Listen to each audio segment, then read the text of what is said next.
Hi, my name is Dustin Turner and I serve as a pastor with Vintage Church, and I want to thank you for visiting the Vintage Church website, in particular looking at our community group page. Community is huge for Vintage Church. One of the major reasons is because it's found in the Bible.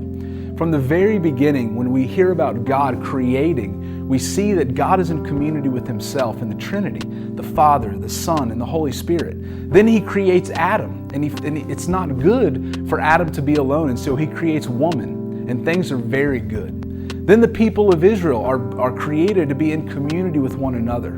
We see it even in Jesus' ministry. When Jesus begins His ministry, He sets out with 12 other men, even closer with 3 other men. And then we see it in the early church.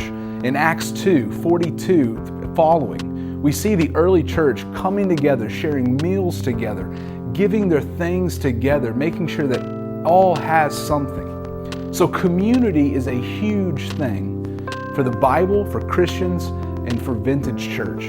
And so because of that, the way that we experience community at Vintage Church is through our community groups. Community groups are designed primarily for 3 things. Getting in the Word. When we come together as a group of people, we are coming together to study the Bible, to understand more about God and who Jesus is. But they're also designed for relationships. Relationships are important. We're supposed to get to know one another. And finally, they're created to be on mission, to get on mission with one another. We want to go out into our communities and serve each other and serve our neighbors and serve our friends and serve our coworkers because God has called us, Jesus has called us to be on mission for our city. And so community groups are huge for our church.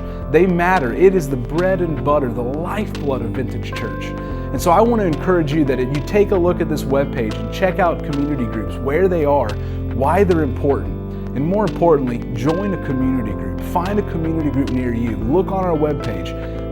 Email your campus pastor. Email your discipleship director. Get plugged into a community